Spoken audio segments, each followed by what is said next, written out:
నమస్తే, welcome to Priyanka's media. నేను మీ ప్రియాంక. తెలంగాణలో ఇప్పుడు బండి సంజయ్ తనయుడు బండి భగీరథ్ ఒక మైనర్ అమ్మాయి పైన రేప్ చేసినటువంటి కేసు ప్రస్తుతం తెలంగాణలో హల్చల్గా మారింది. అతనిపై పోక్సో యాక్ట్ కూడా నమోదైంది. పోక్సో యాక్ట్ అంటే 20 ఏళ్ళు జైల్లో ఉండాలి. కానీ ఇప్పటి వరకు బండి భగీరథ్ను అరెస్ట్ కూడా చేయలేదు. ఎందుకంటే ఆయన మరి కేంద్ర మంత్రి, ఇటు చూసుకున్నట్టయితే కరీంనగర్ ఎంపీ బండి సంజయ్ కాబట్టి ఆయన కొడుకుకి ఇప్పటి వరకు ఎలాంటి అరెస్ట్ వారెంట్ కానివ్వండి అరెస్ట్ చేయలేదు. ఇక నిన్న మోదీ వచ్చినటువంటి నేపథ్యంలో కూడా ఈయన మాట్లాడినటువంటి మాటలు ఎట్లున్నాయి బండి సంజయ్ అంటే, ఆయనకు అసలు ఏ పాపం తెలియదు, ఆయన పైన కావాలిచ్చి అందరు బురద జల్లుతున్నారు అనేసి ఆయన విచ్చలవిడిగా మాట్లాడినటువంటి మాటలను ఒకసారి మనం వినే ప్రయత్నాన్ని అయితే చేద్దాం. అంటే ఇక్కడ లంగ పని చేసిన, దొంగ పని చేసిన, జై శ్రీరామ్ అంటే, భారత్ మాతాకి జై అంటే నడిచిపోతుంది, అంతే కదా ఇప్పుడు ఈయన చెప్పేది. నేను ఏ తప్పు చేయలేదు, పార్టీకి ఎలాంటి నష్టం చేకూర్చే పని ఒక్కడు కూడా చేయలేదు అని అంటున్నాడు కదా. మరి నీ కొడుకు చేసినది ఏం పని? అది శుద్ధపూసనా? ఆయన ఏమన్నా నీ అండదండలు చూసుకొని విచ్చలవిడిగా రోడ్ల మీద పడి తాక్కుంటా తిరుగుకుంటా మైనర్ అమ్మాయిలను వాళ్ళ జోలికి పోవడం ఇదంతా ఏంది?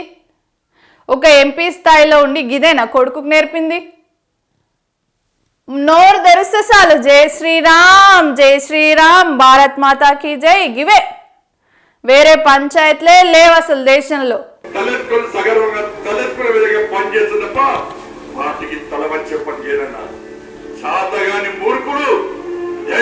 రాజకీయంగా ఎదుర్కోలేని దద్దమ్మలు ఇలా ఏదో చేసి బండి సంజయ్ ఏదో చేశానంటే మంత్రాలు చేసి తంత్రాలు చేసి నీ మీద నిమ్మకాయలు చల్లి చేతబడి చేసినట్టు ఫీల్ అవుతున్నాడు. ఆయన చెప్పడమే ఆ విధంగా చెప్తున్నాడు. ఏదో చేసి నన్ను రాజకీయంగా ఎదుర్కోలేకపోతున్నారు. ఇదేనా ఒక మంత్రి స్థాయి, ఒక ఎంపీ స్థాయిలో ఉన్న వ్యక్తి మోడీ ప్రధానమంత్రి వచ్చినప్పుడు మాట్లాడాల్సిన మాట ఇదేనా? దమ్ముంటే, ప్రూఫ్స్ లేకుంటే నువ్వు చట్టం ముందు లొంగిపోవాలి, చట్టం ముందు నిరూపించుకోవాలి, అంతేగాని ఎవరి ముందు పడితే వాళ్ళ ముందు నేను తప్పు చేయలేనన్నా, నేను మంచోన్నానా అన్నా అనంగానే అయిపోతుందా? చేసిన తప్పులు పోతాయా? ఇక నువ్వు అనంగానే కరిగిపోవాలి ప్రజలంతా. లేదు వీళ్ళు చాలా మంచోళ్ళు, జై శ్రీరామ్ అంటారు, భారత్ మాతకు జై అంటారు, వీళ్ళు ఏది చేస్తే అదే కరెక్ట్. ఇప్పటికే బీజేపీ ఎంపీలు కానీ, బీజేపీలో ఉన్నటువంటి కార్యకర్తలైనా, బీజేపీలో ఉన్నటువంటి నాయకులైనా, ఏ పార్టీలో నాయకులకు ఉన్నన్ని కేసులు కేవలం బీజేపీలో ఉన్న వాళ్ళకే ఉంటాయి. వాళ్ళ మీద మర్డర్ కేసులు ఉంటాయి, అత్యాచారం కేసులు ఉంటాయి, అటెంప్ట్ టు మర్డర్ ఉంటాయి, మళ్ళీ అత్యాచారం చేసి చంపేసినటువంటి కేసులు ఉంటాయి. స్వయంగా మోదీ కూడా ఇందులో పాత్రే కదా ఇట్లాంటి కేసుల్లో. గుజరాత్ అల్లర్లలో, గుజరాత్లో మోడీ చేసింది కూడా అదొక చీకటి కోణమే. సో ఇవన్నీ మాట్లాడితే కొందరికి నొప్పి అవుతుంది. ఇక్కడ భారతీయ జనతా పార్టీ ఇబ్బంది కొట్టే నేను ఫామ్ హౌస్ లో ఎలుకను కాదన్నా. నిజంగా మీరు ఫామ్ హౌస్ లో ఎలుకలు కాదన్నా, బహిరంగంగా ఊరి మీద పడ్డ ఇంకో మాట మీ ఇష్టం అనుకోండి. ఎందుకంటే ఇష్టం వచ్చిన దగ్గర ఇష్టం వచ్చినట్టు వాగడం, ఇష్టం వచ్చినట్టు మాట్లాడడం, వాడు వీడు అని సంబోధించడం, దేవుళ్ళ పేరు చెప్పడం, సోమవారం మంగళవారం ఏ దేవుణ్ణి పూజించాలా, ఆదివారం వరకు ఏం పూజలు చేస్తే బాగుంటుంది అన్నీ చెప్పేటటువంటి మీరు పోయి కేంద్ర మంత్రుల చెప్పులు మోసే మీరే చెప్పాలి కదా. ఎలుకలు కాదు మీరు, పెద్ద పులులాయ మీరు. పెద్ద పులు పోయి చెప్పులు మోస్తాయి. మరి తెలంగాణ ఆత్మగౌరవాన్ని సగర్వంగా ఒకటి గుజరాత్ వాళ్ళ కాళ్ళ కింద పెడతారు.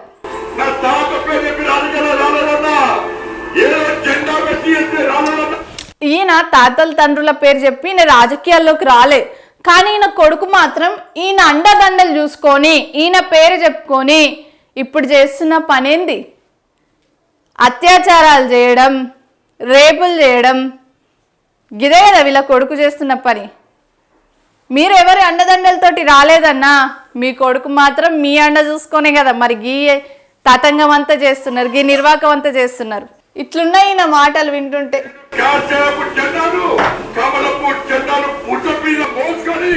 సామాన్య కార్యకర్తగా నా రాజకీయ ప్రారంభించి ఒక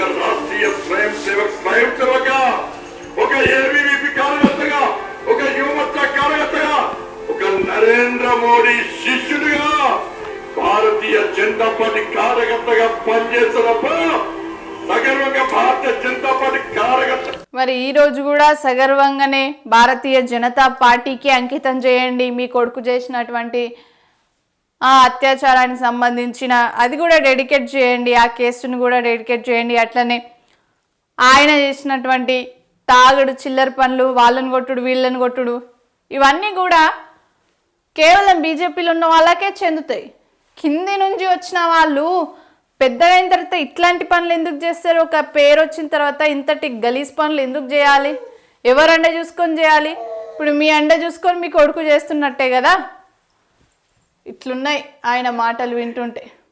సో ఆయన ఇట్లా మాట్లాడుతుంటే మరోవైపు బీజేపీ చీఫ్ రామచంద్రరావు ఆయన ఏమంటున్నాడంటే అసలు పార్టీకి సంబంధం లేదు, బండి సంజయ్ కుటుంబ వ్యవహారం ఇది, దాంట్లో మేము జోక్యం చేసుకోము అనేసి ఆయన మాట్లాడుతున్నాడు.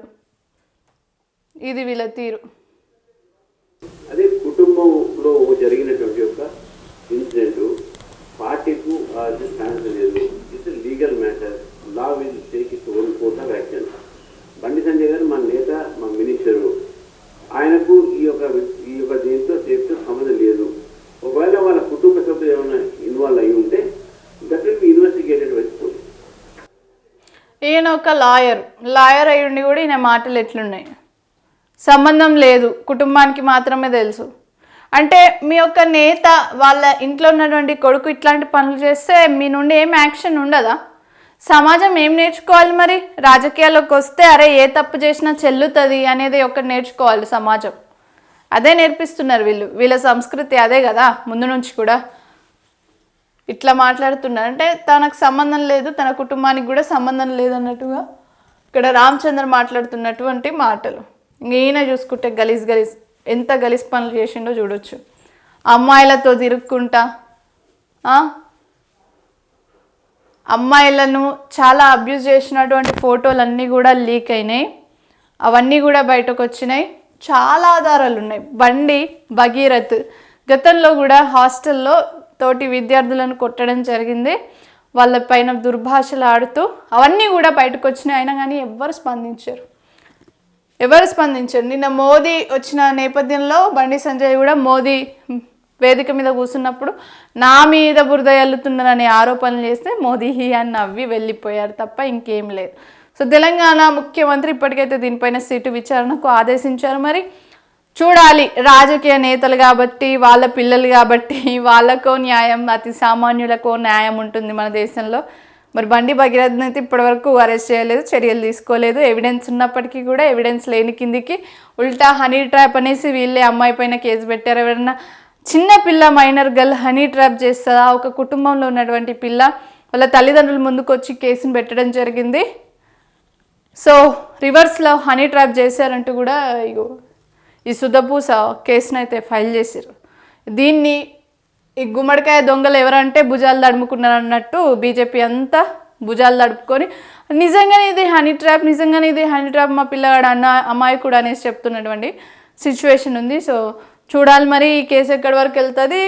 అన్ని కేసులు లెక్క అయితే ఇది కాదు, ఇది ఎట్లన్నా వీగిపోతుంది, ఎట్లన్నా శిక్ష పడకుండా చూస్తారు.